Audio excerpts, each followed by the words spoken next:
Hi, everybody. Welcome back to our Why Wednesday Facebook Live. Today we have Peter Brissett with the Digital Marketing Dude. How you doing, Peter? Awesome, Brett. How are you doing today? Doing very good. So today Good. we're covering legalese, all things legal for websites. Is that correct? We are. I know it's a really boring topic, and people kind of go, "Oh, time to take it out." But Yes. it's important to talk about, but we won't spend too much time on it. But we'll give you some ideas on what it is, and then what can you do about it. And it's one of the easier things that you can do with cleaning up some things on your website, but super important. Okay, that makes sense.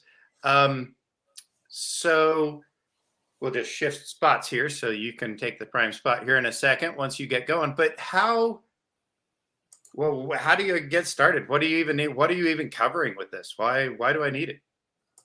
Great question. So the first thing is like, what is this? So let me just share my screen here.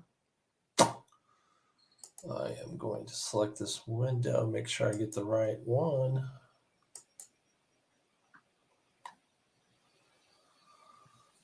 Wait, it shared the wrong one. Did it share? Because okay, there it goes. Because I think you can share it as well. So Let's go here. I want to share my entire screen, and I want screen number 2. But it feels like it's going to screen number 1. Let's see. Let me pull up my website. Are you seeing my website come up here? here's what I'm seeing. It's got the okay. That's not the right one. How about this? Okay. All right. There you go. Great. So, actually, I need to check this. All right. So, at the bottom of my website, I have this privacy policy in terms of use. So, a privacy policy really communicates, how am I planning to use the information that I'm going to collect on my website. It talks about the use of cookies. Cookies are a way to kind of tag somebody. So if you use anything like Google Analytics or some type of CRM like Active Campaign that can track visitors to your website, uh, then it's really important to have some of this on here. So we definitely need to do some updates on ours, which I was just looking at this, which is part of the reason why I wanted to bring this topic up, Very uh, good. because there's a lot of data that could wind up getting collected. So if they fill out a schedule a call, I'm capturing their name, their phone number, their email address, potentially an address and other information. That's collecting that data. What am I doing with that data when I get that? Um, we have some content that people can sign up for, and they get a login, so they can log into the website. I'm holding that data and that information. They've given me a username and a password. That's data that I'm holding. So how am I going to handle and manage that data? It's really important to have that in the statement of your privacy policy. Makes sense. And then your terms of use is a little more generic, but important to have is just, this is what happens when you use this website. This is what could happen. Communication is going to happen. Some data might get collected.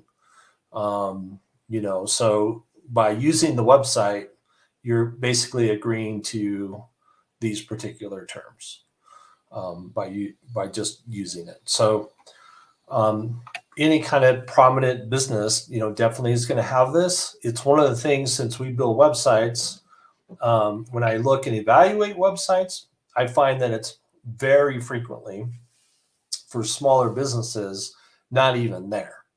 It's Right. not even included. So when we build a website, we always try to make sure, hey, do you want these pages on your website, by the way?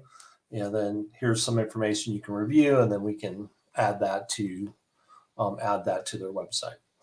But there's a couple areas that you want to be aware of. So California has a whole set of different rules on how you manage people's data.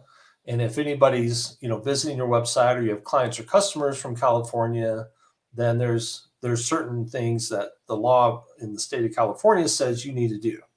And part of that is that you're making those statements on this privacy policy specifically for those California customers. So that's something I don't have right now on mine. So I found this app. It's called Termly.io, and this will help you, in creating a privacy policy and terms of use. And it goes into great detail on what all this is as examples that you can pull from. Once I redo mine, I'm going to have my attorney review it just to make sure, and have that extra level of oversight for it. So I would highly recommend considering that. And so you just got that in place. So it's really important for any business that if you have a form on your website and you're collecting data from people and they're filling it out, you should probably have this on there. If you're an e-commerce store, you're not just collecting name, address, phone number, you're collecting credit card information, and there's a methodology that you're using for storing that information. And how long do you keep it? If they're no longer a customer, what happens to it? If they request the data, they want all the data you have, can you give it to them? So there's some tools out here like Termly that can really help you kind of dial that in and make sure you have that in place. What you don't want is a big headache down the road sometime where you're like, oh, I heard about this. I watched this video where Peter, the digital marketing dude, was talking about having this on my website, but I didn't do it. And now I got someone that's upset because they think I took their data or something happened, and I got no way to say, and I have no policy on how we even deal with it. So just to kind of cover your butt and make sure that you're got these things in place. They really are, once you set it, it's really done, unless there's something different. So, California's, could change something. There could be a national one that comes out at some point, kind of like the EU. So the General Data Privacy Regulation. That got wicked. Yeah. That's part of the EU. So if you're doing anything in the EU, then you got to follow these guidelines, and you need to make sure that your terms of service and privacy policy have the information on how you're dealing with that. So, not exciting website doesn't necessarily bring you a lot of new customers or a lot more traffic or more business or things, but just one of those things you got to check off and make sure that you've got in place. Absolutely. That's cool. I've actually worked with people in the EU that had clients in the EU and dropped them because they didn't, when that first came out, it was such a obnoxious thing.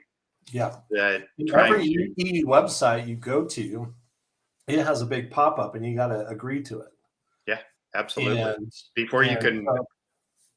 Yeah. I mean, if you were like a person in the EU and you were just pulling up websites, every single website you would go to has a big pop-up that comes up first that you got to agree to.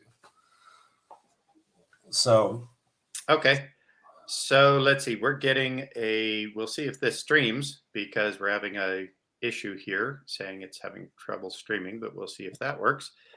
Okay. One last thing we're going to do here is we're going to take a look at it's on the develop. Something new we're doing. So with all of our videos, we're turning these into 30-second, 40-second little informational bits so that if you want to go back and see just how to take a look at one specific thing, like this topic here for debugger that we did last month, you can look at it 30 seconds. If you want to send it to somebody, you can do that as well. So we'll just listen to it real quick, but Peter's information last month on debugging. Oops. This debugger, put any link into the debugger. It's on the developers page called the debugger. So when you're trying to make sure that whatever image you're sharing on social is the right image, you can come in here and put that, and it will show you exactly how it's going to show up on a Facebook post. So it's a good tool. Just if you're getting something, you're like, wait, that shouldn't be the image that's showing up, you can come over here and troubleshoot it and figure out what's happening. All right, so those are little snippets that we're going to put on YouTube and Instagram and Facebook and maybe Google pages, so that everybody can find those and send those out to people that they want to get that information. So thank you so much for all the information last month and this month, Peter. Really helpful. Thank you so much. You got it, Brett. Good to be here. All right, we'll see you guys next month with Peter, and we'll be back every Wednesday with different people. So have a good